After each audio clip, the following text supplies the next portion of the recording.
ሰላም ቅዱሳን እንደምናችሁ፣ ክብር ለእግዚአብሔር ይሁን። እንግዲህ ጌታ ደግሞ ፈቅዶ ዛሬ መጽሐፍ ቅዱስ የአሕዛብ ዘመን የሚለው የትኛውን ዘመን ነው በሚል ርዕስ አጭር ሀሳብ ከእናንተ ጋር እንካፈላለን። እንግዲህ ብዙ ጊዜ ስለ መጨረሻው ዘመን ወይም ስለ ዘመን ፍጻሜ በሚነገርበት ቦታ ላይ ስለ አሕዛብ ዘመን ይነገራል። ይሄ የአሕዛብ ዘመን የሚለው ሐሳብ የተገኘው ከሉቃስ ወንጌል ምዕራፍ 21 ላይ ነው። ጌታችን ኢየሱስ ክርስቶስ ስለ ዘመኑ ፍጻሜ ሐዋርያቱ ለጠየቁ ጥያቄ መልስ ሲመልስላቸው ቁጥር 20 ጀምሮ እንደዚህ ብሎ ነበረ። ኢየሩሳሌም ግን በጭፍራ ተከባ ስታዩ በዚያ ጊዜ ጥፋቷ እንደቀረበ እወቁ። የዚያን ጊዜ በይሁዳ ያሉ ወደ ተራራዎች ይሽሹ፣ በመካከሏም ያሉ ከእርሷ ፈቀቅ ይበሉ፣ በገጠር ያሉም ወደ እርሷ አይግቡ፣ የተጻፈው ሁሉ እንዲፈጸም ይህ የበቀል ጊዜ ነውና። በዚያ ወራት ለእርጉዞችና ለሚያጠቡ ወዮላቸው፣ ታላቅ ችግር በምድር ላይ በዚህም ሕዝብ ላይ ቁጣ ይሆናልና፣ በሰይፍ ስለትም ይወድቃሉ፣ ወደ አሕዛብም ሁሉም ይማረካሉ። የአሕዛብም ዘመን እስኪፈጸም ድረስ ኢየሩሳሌም በአሕዛብ የተረገጠች ትሆናለች ብሏቸው ነበር እና እዚህ ላይ አሁን ጌታ እንዳለ ምንድን ነው? የአሕዛብ ዘመን እስኪፈጸም ድረስ ኢየሩሳሌም በአሕዛብ የተረገጠች ትሆናለች የሚለውን ሀሳብ የተወሰደ ነው ይሄ የአሕዛብ ዘመን የሚባለው። እና በተለምዶ በቤተ ክርስቲያን ብዙዎች አስተማሪዎች የሚያምኑትና የሚያስተምሩበት ሀሳብ ምንድን ነው? ጌታችን ኢየሱስ ክርስቶስ እስኪመጣ ድረስ ማለት ነው። ገና ወደፊት ጌታ ይመጣል ብለው የሚጠብቁት እነዚህ ሰዎች ምንድን ነው የሚሉት? ከዛ ጊዜ ጀምሮ ማለት ነው፣ ከአንደኛው ክፍለ ዘመን ጊዜ ጀምሮ ጌታችን ኢየሱስ ክርስቶስ ወደ አባቱ ካረገበት ጊዜ ጀምሮ እስከ አሁን ድረስ አሁን እኛ ያለንበት ዘመን ማለት ነው 2000 ዓመት ሙሉ ይሄ የአሕዛብ ዘመን ነው። የቤተ ክርስቲያንም ዘመን ነው ይሉታል። እንደገና ደግሞ የአሕዛብ ዘመን ነው። ግን ይሄ የአሕዛብ ዘመን የሚለው ሀሳብ ጊዜ የሚሸፍነው ጌታችን ኢየሱስ ክርስቶስ እስኪመጣ ያለውን ዘመን ነው ብለው ያስተምራሉ። ኦፍኮርስ ሁሉም አይደሉም፣ ብዙ አይነት አመለካከት እንዳለ ሁላችንም የምናውቀው ነገር ነው። ነገር ግን በእውነት የእግዚአብሔር ቃል ላይ በትክክል ሲፈታ ይሄ አውድ ከሌላዎች የእግዚአብሔር ሀሳብ ከተገለጠባቸው ክፍሎች ጋር እያነጻጸረን ስንመለከተው መጽሐፍ ቅዱስ የአሕዛብ ዘመን የሚለው የትኛውን ዘመን ነው? እሱን እኔ የተረዳሁትንና የገባኝን ከእናንተ ጋር አካፈላለሁኝ። ጌታ የተመሰገነ ይሁን። ይሄ የአሕዛብ ዘመን የሚለው መጽሐፍ ቅዱስን ለመረዳት በጣም ቁልፍ የሆነ ሀሳብ በዳንኤል ምዕራፍ 2 ጀምሮ ባለ ታሪክ ውስጥ እንመለከታለን። ትንቢተ ዳንኤል። ያ ሁላችሁም እንደምታውቁት ናቡከደነጾር የባቢሎን ንጉሥ በሆነ ጊዜ ህልም እንዳለመ፣ በጣም የደነገጠበትና የታወከበትን አይነት ህልም እንዳለመ፣ ያንንም ህልም ደግሞ ትርጉሙን ለማወቅ የሚፈቱለትን ሰዎች ህልሙን ፍቺ ለማወቅ ፈልጎ በሀገር ውስጥ በባቢሎን አሉ የሚባሉ ህልም ፈቺዎችና ጥበበኞችን ሁሉ ሰብስቦ ወደ እሱ በመጡ ጊዜ ምን አላቸው ይላል? ህልሙን ንገረን እኛም ፍቺውን እናስታውቃለን ሲሉት፣ ኖ ህልምን አልነግራችሁም፣ ህልም ነግሬያችሁ እናንተ የፈለጋችሁትን ትክክለኛ ያልሆነ ፍቺ ልሰጡኝ ትችላላችሁ። ትክክለኛ መሆናችሁንም አውቀው ህልሙንም እንድትነግሩኝና ከዛ ደግሞ ፍቺውንም እንድትሰጡኝ ነው የሚል በጣም የሚገርም አይነት ጥያቄ እንደጠየቃቸውና እነሱ ደግሞ እንደዚህ የሚያደርግ ሰው ባለመገኘቱ በሙሉ ሰብስቦ እንዳስወገዳቸው መጽሐፍ ቅዱስ ይነግረናል። ግን ከዛ ውስጥ በትንቢተ ዳንኤል ምዕራፍ 2 ላይ እንደምንመለከተው ዳንኤል እና ከሱ ጋር በዛ የነበሩት አይሁዶች ሶስቱ ጓደኞቹ ህልምን የሚፈታ አምላክ በሰማይ ነው ያለው፣ ስለዚህ እኛ የምናመልከው አምላክ የህልሙን ፍቺ ይሰጠናል፣ ጊዜ ስጠን ብለው እንደጠየቁትና ጊዜ እንደሰጣቸው ከዛ በኋላ ዳንኤል በእግዚአብሔር ፊት ጸልዮ እግዚአብሔር ህልሙንም ፍቹንም እንደገለጠለት የምናውቀው ነው። ይህን ሁሉ ስለምታውቁት አልደግመውም። አሁን ግን ያ ህልም በጣም ቁልፍ የሆነ ነገር የሚናገር ክፍል ነው። ምን ያህል ብዙ ጊዜ በተለይ በኢትዮጵያ ቤተክርስቲያናት ብዙ የሚነገር ሀሳብ አይደለም፣ ግን ስለ ዘመን መጨረሻ ወይም ስለ ፍጻሜ ዘመን ያለውን አስተምህሮ የተነገሩትን ትንቢቶች ለመፍታት በጣም ቁልፍ የሆነ ህልም እንዳለመ አብረን እንመለከታለን ማለት ነው። ጌታ የተመሰገነ ይሁን። እንግዲህ ዳንኤል በእግዚአብሔር ፊት ቀርቦ በእግዚአብሔር ፊት ጸልዮ እግዚአብሔር ህልሙንና ፍቹን የገለጠለትን በትንቢተ ዳንኤል ምዕራፍ 2 ከቁጥር 31 ጀምሮ ለናቡከደነጾር የነገረውን በጣም ትንሽ ቁጥር ማለት ነው 5 ቁጥሮችን አብረን እንመለከታለን። ያንን ሀሳብ ነው አብረን የምንካፈለው፣ ረጅም አይደለም። ስለዚህ ታገሱኝ። ጌታ ይመስገን። እንደዚህ ይለዋል ዳንኤል ናቡከደነጾርን፣ አንተ ንጉሥ ሆይ ታላቅ ምስል አየህ። ይህም ምስል ታላቅና ብልጭልጭታው የበዛ ነበር፣ በፊትህም ቆሞ ነበር። መልኩም ግሩም ነበር። የዚህም ምስል ራስ ጥሩ ወርቅ፣ ደረቱና ክንዶቹም ብር፣ ሆዱና ወገቡም ናስ፣ ጭኖቹም ብረት፣ እግሮቹም እኩሉ ብረት እኩሉም ሸክላ ነበር። እጅም ሳይነካው ድንጋይ ከተራራ ተፈንቅሎ ከብረትና ከሸክላ የሆነውን የምስሉን እግሮች ሲመታና ሲፈጭ አየህ። የዚያን ጊዜም ብረቱና ሸክላው ናሱና ብሩ ወርቁም በአንድነት ተፈጨ። በመከር ጊዜ በአውድማ ላይ እንዳለ እብቅ ሆነ። ነፋስም ወሰደው፣ ቦታውም አልታወቀም። ምስሉንም የመታ ድንጋይ ታላቅ ተራራ ሆነ፣ ምድርንም ፈጽሞ ሞላ ይለዋል። ይሄ ህልሙ ነው። እንግዲህ ህልሙን ያየውን ይነግረዋል ማለት ነው፣ ጌታ የገለጠለትን። ይሄ እዚህ በቪዲዮ ላይ የምታዩት ምስል እንዲሁ ያንን ይሄ ህልሙን ምን አይነት ምስል እንዳየ ምን እንደሆነ ለማሳየት የሚረዳ ስዕል ነው። ከኢንተርኔት ላይ አግኝቼ እዚህ ላይ ያመጣሁት። እንግዲህ ዳንኤል እንዳለው ይሄ ያየው ትልቅ ምስል ራሱ ከወርቅ የተሰራ ነው። ደረቱና እጆቹ ከብረት፣ ወገቡ እና ጭኑ ከናስ፣ እግሮቹ ከብረት፣ ከዛ ደግሞ ጣቶቹና ይሄ መረገጫው ፊት የምንለው እግሩ የሚረግጥበት ደግሞ ከሸክላና ከብረት የተደባለቀ የተሰራ ነው ብሎ ይነግረዋል ማለት ነው። አሁን ይሄን ካለው በኋላ ከዚህ በኋላ ምን ይለዋል? አሁን ፍቺውን ደግሞ እናስታውቃለን ይልና ፍቺውን ይነግረዋል። አሁን ፍቺውን ደግሞ ቶሎ ቶሎ ብዬ አነባለሁኝ። ህልሙ ይህ ነው። አሁንም ፍቺውን በንጉሱ ፊት እንናገራለን። አንተ ንጉሥ ሆይ የሰማይ አምላክ መንግስትና ኃይልን ብርታትንና ክብርን የሰጠህ የነገስታት ንጉሥ አንተ ነህ። በሚቀመጡበትም ስፍራ ሁሉ የሰው ልጆችን፣ የምድር አራዊትን፣ የሰማይ ወፎችንም በእጅህ አሳልፎ ሰጥቶሃል፣ ለሁሉም ገዥ አድርጎሃል። አንተ የወርቁ ራስ ነህ ይለዋል። እንግዲህ ምንድን ነው የሚለው ህልሙ ፍቺ? መጀመሪያ ላይ ይሄ በወርቅ ራስ የተመሰለው ይሄ አንተ ነህ ይለዋል ናቡከደነጾርን። በሌላ አነጋገር የባቢሎንን ኪንግደም ነው የሚወክለው ማለት ነው ራሱ ይለዋል። ኦኬ። ካንተም በኋላ ከአንተ የሚያንስ ሌላ መንግስት ይነሳል። ከዚያም በኋላ በምድር ሁሉ ላይ የሚገዛ ሌላ ሶስተኛ የናስ መንግስት ይነሳል። አራተኛውን መንግስት ሁሉን እንደሚቀጠቅጥና እንደሚያደቅ ብረት ይበረታል ይለዋል። እንግዲህ አሁን እነዚህ ኪንግደም ናቸው ማለት ነው።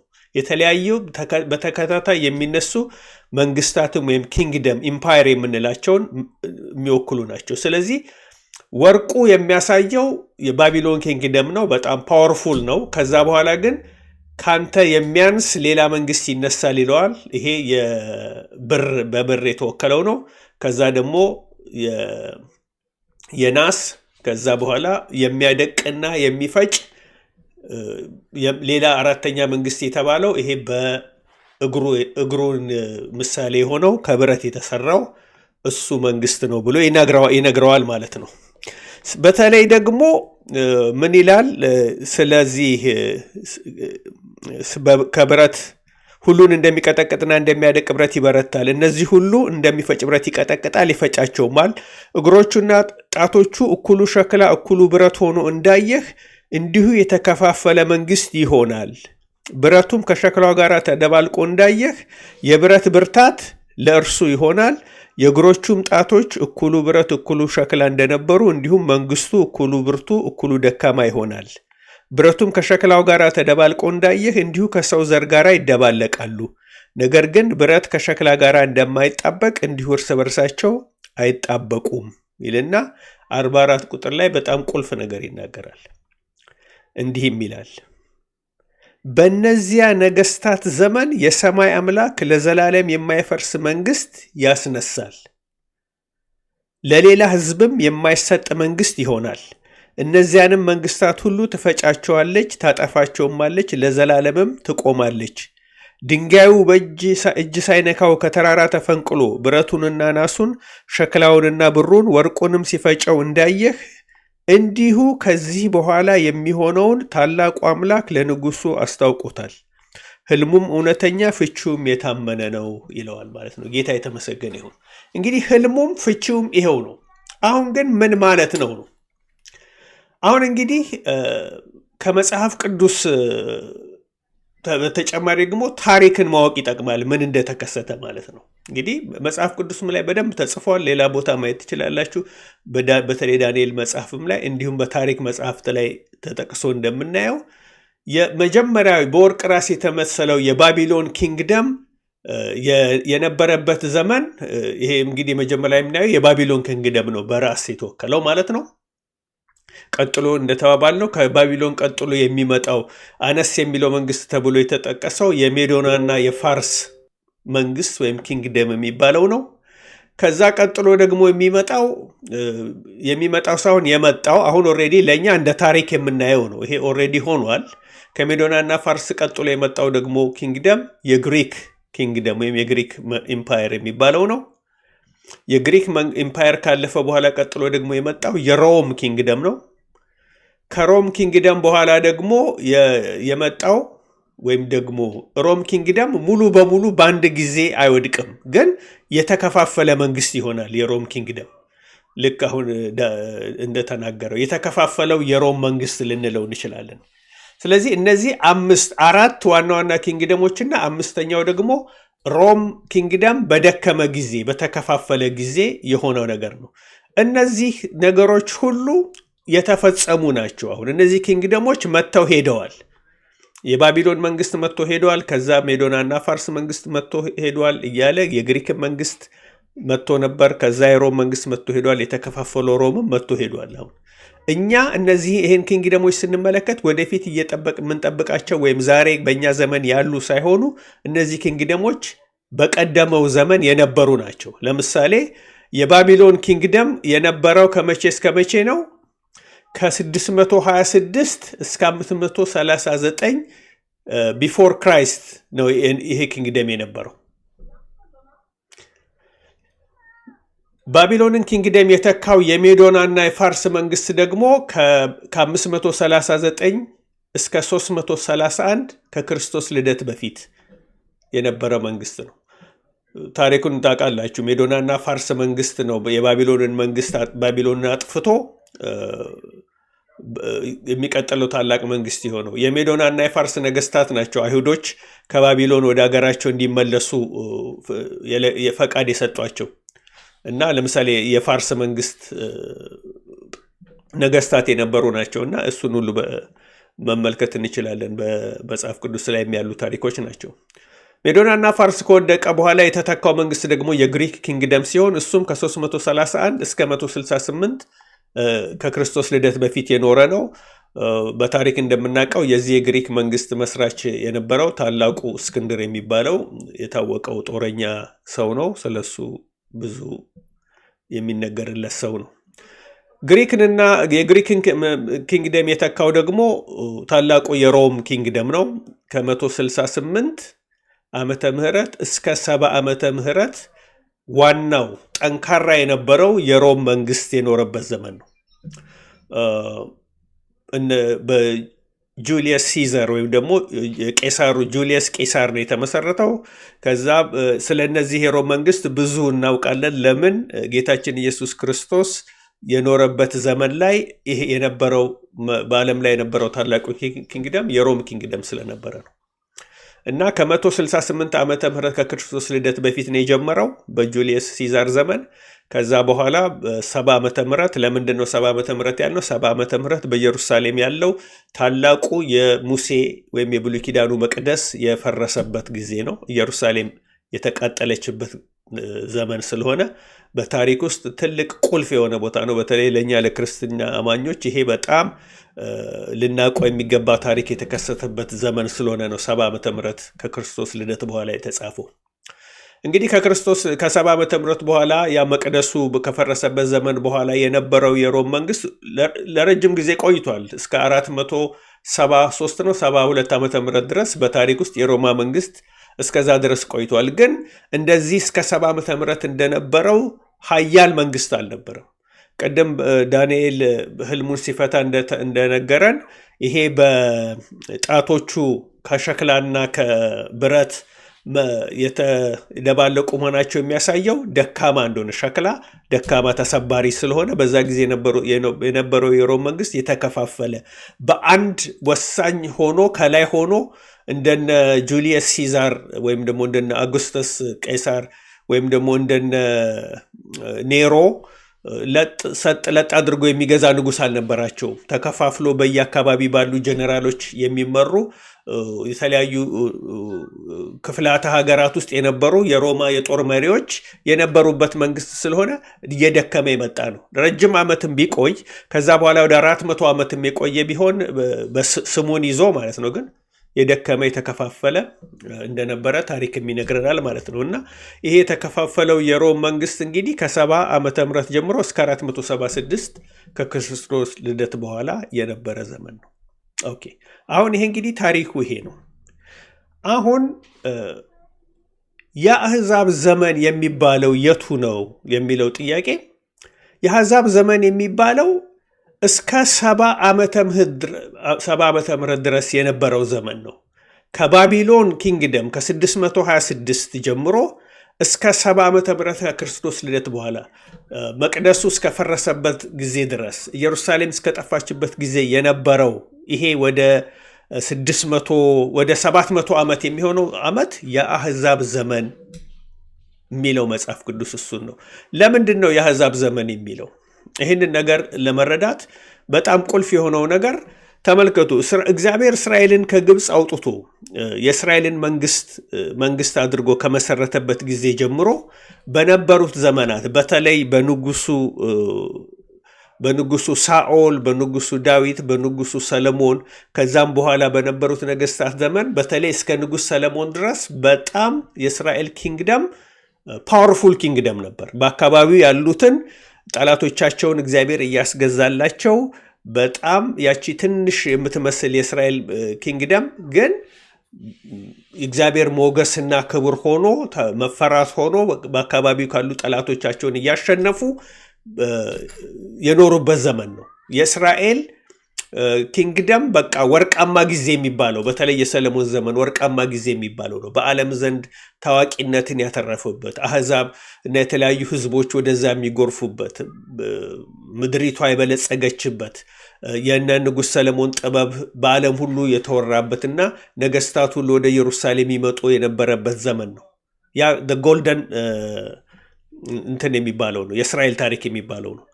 ነገር ግን ንጉሥ ሰለሞን ካለፈ በኋላ እንደምናየው የእስራኤል መንግስት እየደከመ እንደመጣ እንመለከታለን። መጀመሪያ 10 ነገስታት በሰለሞን ልጅ ዘመን በኢዮራም ዘመን ተገንጥለው ተለይተው እንደወጡ ታሪክ ይነግረናል። ከዛ በኋላ ይሁዳና ቢንያም ከታች ሲቀሩ የይሁዳ መንግስት ተብለው፣ ነገር ግን የሰሜኑ 10 ደግሞ ኪንግደም ተለይተው ወጥተው ከዛ ጊዜ ጀምሮ የእስራኤል ኪንግደም እየተዳከመ የሄደበት ዘመን ነው። ስለዚህ የእስራኤል መንግስት እየደከመ የሄደበት ሰዓት ደግሞ እነ ባቢሎን እየገነኑ የመጡበት ዘመን ነው።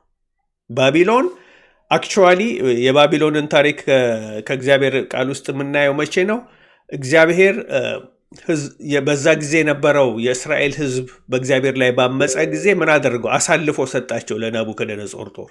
የባቢሎን ጦር መጥቶ ኢየሩሳሌምን ከቦ መቅደሱን አቃጥሎ በዛ የነበሩትን ደና የሚባሉትን ሰዎች ሁሉ የነገስታቱን ልጆች መሳፍንቱንና መኳንንቱን ሁሉ ማርኮ ወደ ባቢሎን ወስዶ እንደነበረ ታሪኩ ይነግረናል። መጽሐፍ ቅዱስም የሚነግረን ነገር ነው።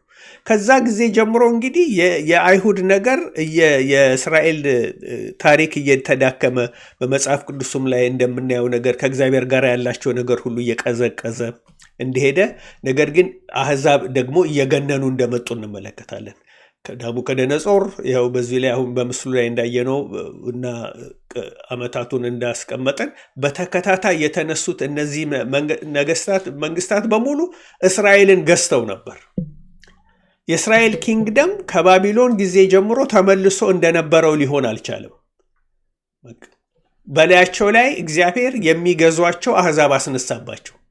ለዚህ ነው የአሕዛብ ዘመን ሲል የእግዚአብሔር ቃል በእስራኤል ላይ የሰለጠኑ አሕዛብ ስለ እነሱ ነው እየተናገረ ያለው። በተከታታይ የባቢሎን መንግስት ነበር የሚገዛው በሙሉ በዛ ምድር እስራኤልንም ጨምሮ። ከዛ እነሱ ከሄዱ በኋላ ሜዶናና ፋርስ ደግሞ የሚቀጥሉ ገዢዎች ሆኑ። ሜዶናና ፋርስ ደግሞ ተዳክሞ ግሪክ ሲመጣ ግሪክ እንደገና ገዢ ሆነ እያለ ሮም እያለ የኢየሩሳሌም ከተማ እስከጠፋችና መቅደሱ እስከፈረሰ ወይም ደግሞ የእግዚአብሔር ሕዝብ የነበረው እስራኤል ከእግዚአብሔር ጋር ፈጽሞ እስከተለያየበት እስከ 70 ዓመተ ምህረት ድረስ እግዚአብሔር ለአሕዛብ አሳልፎ ሰጥቷቸው ነበር።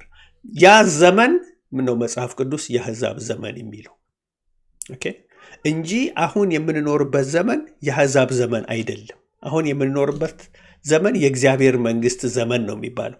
ቀደም ዳንኤል ባየው ህልም ላይ ምንድን ነው የሚለው? ያቺ ከተራራ ላይ ተፈንቅላ የተነሳችው ድንጋይ ከተራራ ላይ ወደ ሄዳ እግሩን ይህንን ምስል እግር እንደመታችውና በሙሉ እንደወደቀና እንደፈራረሰ ማለት ነው። ድንጋዩም እጅ ሳይነካው ከተራራ ተፈንቅሎ ብረቱና ናሱ ሸክላውን፣ ብሩን፣ ወርቁም ሲፈጨው እንዳየ እንዲሁ ከዚህ በኋላ የሚሆነው ታላቁ አምላክ ለንጉሱ አስታውቆታል ይላል። ያ የተፈነቀለ ድንጋይ ከተራራ ላይ ወርዶ በ70 ዓመተ ምህረት ላይ ነው ያንን ምስል የሚመታው ማለት ነው። እና ሲመታው ይሄ ከዛ በፊት የነበሩ ኪንግደሞች ሁሉ ተወክሎ የነበሩት ሁሉ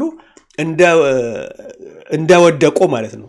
ከዛ በኋላ የእግዚአብሔር መንግስት ግን እያደገ ሄዶ እንደ ተራራ ምድርን ሁሉ እስከሚሸፍን ድረስ እንዳደገ የተናገረው ትንቢት መፈጸም የጀመረው በ70 ዓመተ ምህረት ላይ ነው። ልክ ከ70 ዓመተ ምህረት በኋላ የእግዚአብሔር መንግስት ምን መሆን ጀመረ ማለት ነው? በወንጌል መሰበክ ጀመረ። ዓለምን ሁሉ ሞላው በወንጌል። ብዙ ጊዜ የሚመስለን ጌታ ወደፊት ሲመጣ በቃ በመላእክቱ ሁሉ ሲመጡ ምድርን እግዚአብሔር በቃ ኢየሱስ ክርስቶስ በምድር ላይ መጥቶ እንደሚገዛ ኢየሩሳሌም ተቀምጦ በቃ በጠላቶቹ ላይ እንደሚገዛ የምናስበው ሐሳብ ልክ በዓለማዊ መንግስታት ልክ የባቢሎን መንግስት እንደገዛ ወይም የግሪክ የሮም መንግስት እንደገዛው እንደዛ አይነት አገዛዝ አይደለም። የእግዚአብሔር መንግስት አገዛዝ የእግዚአብሔር መንግስት አገዛዝ ሰላማዊ አገዛዝ ነው። በጦር ኃይል አይደለም የእግዚአብሔር መንግስት ጌታ እንዳለው የምትራመደው። የእግዚአብሔር መንግስት በወንጌል ነው የሚራመደው። ክርስቲያኖች ይወጣሉ፣ ወንጌል ይሰበካል። ያ ወንጌል ያ የእግዚአብሔር ቃል በዓለም ሁሉ ይሄዳል፣ ሰዎችን ልብ ይማርካል፣ ሰዎችን ወደ እግዚአብሔር መንግስት ያመጣል። በዛ መንገድ ዓለምን ሁሉ ይሸፍናል። ተመልከቱ፣ አሁን የባቢሎን መንግስት በዛ ዘመን የነበረው በመካከለኛው ምስራቅ በምንለው አካባቢ ነው። ሜዶናና ፋርስም እዛው አካባቢ የነበረ ኪንግደም ነው። ግሪክም ቢሆን ግሪክን ወደዚህ ጨምሮ ትንሽ ወደ ጎን ሰፋ አድርጎ እስከ አፍጋኒስታን የነበሩትን ህንድን ጨምሮ ይገዛ የነበረ ኪንግደም ነው። ሮም ደግሞ ስንመለከት ትንሽ ሰፋ አድርጎ ማለት ነው ከዛሬ ብሪትን የምንለው ዩናይትድ ኪንግደምን ጨምሮ እስከ አፍጋኒስታን የነበሩትን እና ሰሜን አፍሪካን ጨምሮ ይገዙ የነበሩት መንግስታት ናቸው። ክልላቸውን ብትመለከቱ ከዚህ አላለፉም። ግን በኋላ የመጣው እግዚአብሔር መንግስት ማለት ነው በወንጌል መሰበክ ከቤተ ክርስቲያን ጅማሮ ጀምሮ ማለት ነው ከሐዋርያት ሥራ ምዕራፍ 2 ጀምሮ ወንጌሉን ይዘው የወጡትና ሐዋርያትና ወንጌላውያን እነሱ የለኮሱት እሳት የወንጌል እሳት ግን እየተቀጣጠለ ሄዶ ዛሬ በዓለም ሁሉ ያልደረሰበት ቦታ ወንጌል ያልረገጠ ወንጌል ያልደረሰበት ቦታ የለም። ግን ወንጌል የሚገዛው በሰው ልብ ውስጥ ነው እንጂ እንደ ዓለማዊ መንግስታት ሰዎችን በጉልበት በጦር ኃይል ወይም ደግሞ በጉልበት አስገድዶ የሚገዛ ኤምፓየር አይደለም። የክርስቶስ መንግስት በወንጌል ተሰብኮ ሰዎችን በፍቅር የሚማርክ በሰዎች ልብ የሚገዛ በቅዱሳን ራሳቸው ወደው ለእግዚአብሔር እንዲገዙ የሚያደርግ አገዛዝ ነው እንጂ በጦር ኃይልና በጉልበት የሚገዛ መንግስት አይደለም። እና ስለዚህ ያ የእግዚአብሔር መንግስት አሁን ዓለሙን ሞልታለች። ዛሬ የትም አገር ብንሄድ ክርስቲያን የሌለበት ምድር ያለ አይመስለኝም እስከማውቀው። የትም ላለፉት 2000 ዓመታት እየሰፋ ያ መንግስት ሁሉን ሸፍኗል። ጉዳዩ ደግሞ የኤሪያ ብቻ ሳይሆን የህዝብም ብዛትና ኢንፍሉዌንስ ስለሆነ ብዙዎች በየዘመኑ ወንጌል እየተሰበከላቸው ወደ እግዚአብሔር መንግስት እየመጡ ነው። በሌላ ሃይማኖት ውስጥ የነበሩ ክርስትና ባልተሰበከበት ቦታ የሙስሊም ማህበረሰብ አካባቢ የነበሩ በሂንዱ የነበሩት በቻይና ውስጥ የነበሩ ሁሉ ዛሬም ብዙዎች በሚሊዮን የሚቆጠሩ ህዝቦች በወንጌል ተሰብኮላቸው ወደ እግዚአብሔር መንግስት መጥተዋል። ይሄም ነገር ደግሞ የሚቀጥል ነው፣ መቆሚያ የሌለው ፍጻሜ የሌለው እየቀጠለ የሚሄድ ነገር ነው። ለምን? መጽሐፍ ቅዱስ እንደሚነግረን ከሆነ የእግዚአብሔር መንግስት መጨረሻ የላትም እና ስለዚህ መጽሐፍ ቅዱስ የአሕዛብ ዘመን የሚለው ከባቢሎን ጀምሮ እስከ ሮም መንግስት ድረስ የነበረ ወይም ደግሞ ከ626 እስከ 70 ዓመተ ምህረት ድረስ የነበረውን ዘመን ነው። አሕዛብ በእስራኤል ላይ የሰለጠኑበት፣ በእስራኤል ላይ እግዚአብሔር አለቃና ገዢ አድርጎ ለእነሱ አሳልፎ የሰጠበት ዘመን ላይ ያንን ዘመን ነው የአሕዛብ ዘመን የሚለው እንጂ አሁን ዛሬ የምኖርበት ዘመን የአሕዛብ ዘመን አይደለም። እኔና እናንተ የምኖርበት ዘመን የቤተ ክርስቲያን ዘመን ልንለው እንችላለን። የእግዚአብሔር መንግስት ዘመን ነው። ስለዚህ እኛ የምንጠብቀው ገና ይፈጸማል የምንለው ነገር የለንም። በተፈጸመ በተመሰረተ እየሰፋ ባለ በእግዚአብሔር መንግስት ውስጥ ራሳችን የተወለድን እንደገና ሌሎች ደግሞ ወደ እግዚአብሔር መንግስት በዳግም በመወለድ እንዲመጡ በዘመናችን ደግሞ ወንጌልን በመስበክ ሰዎችን ወደዚህ መንግስት የምንጋብዝበት ዘመን ውስጥ ነው ያለነው ለማለት ነው። ጌታ አብዝቶ ይባርካችሁ እና አሕዛብ ዘመን ይሄ ዘመን ነው። እኛ ወደኋላ እንደ ታሪክ ነው የምናየው እንጂ ወደፊት የምንጠብቀው አይደለም ማለት ነው። ይህንን ሀሳብ ከሌሎች ሰዎች ጋር ሼር አድርጉ። ይህንን ቻናል ደግሞ ፎሎው አድርጉ እና ብዙ ቁም ነገር ታገኙበታላችሁ። እግዚአብሔር ይባርካችሁ። ክብር ለእግዚአብሔር ይሁን።